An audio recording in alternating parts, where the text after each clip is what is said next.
As Americans are still coming to grips with the disgusting budget cuts laid out by Donald Trump last week, people are starting to pay more attention to the money that's being spent on Donald Trump and his vacations and his family's vacations. For example, his older children this past weekend went to Colorado, where more than 100 taxpayer-funded Secret Service agents were forced to travel with them and protect them all throughout this trip. Millions of dollars for Donald Trump's older children to go skiing. That was our money. Donald Trump made his 7th trip to Mar-A-Lago in South Florida this past weekend, and his wife continues to hold their residency in Trump Tower while Barron Trump finishes the school year, which costs us about $500,000 a day. Every trip that Trump takes to Mar-A-Lago is costing us $3 million a week. Here's the thing.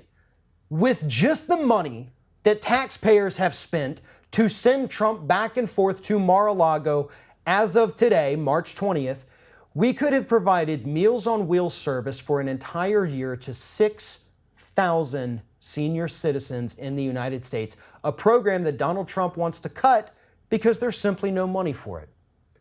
The money for that program, for the after-school program, for every other program that Donald Trump wants to cut, is actually going back to Donald Trump's pocket.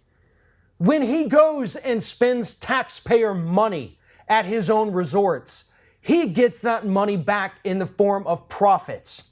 He may not have access to it right now if it is in a trust, but it's there waiting for him when he leaves office. It's waiting for his family.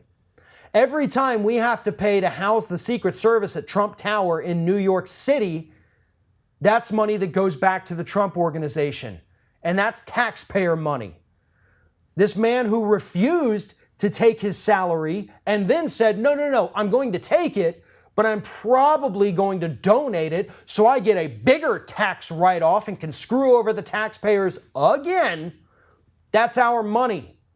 That's money that should be going to feed veterans, to feed senior citizens who cannot leave their home, to feed children in before and after school programs. But Donald Trump doesn't care. And for the most part, it looks like Republicans don't care. They don't care that our senior citizens will literally starve to death.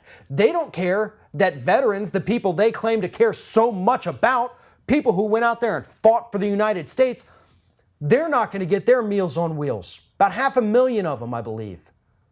Gone. And Republicans don't care. Republicans are staying silent. Meanwhile, everybody else in the United States is busy filing their taxes, and that tax money you're paying in by April 15th, it's going right back into Donald Trump's pocket instead of funding these vital programs to keep American citizens alive. Because we're not talking about making somebody's life a little bit better. We're not talking about giving a handout to lazy people like Republicans like to tell us. We're talking about a situation of life and death. Senior citizens who will not be able to eat. Veterans who will not be able to eat. Children who will not be able to eat. Just so Donald Trump can fly down to South Florida once a week, play a couple of rounds of golf with his buddies. If you like this video, make sure you like, comment, share, and most importantly, subscribe to our YouTube channel if you haven't already. If you've done all those things, please check out all the videos below. Stay up to date with everything we do here at Ring of Fire.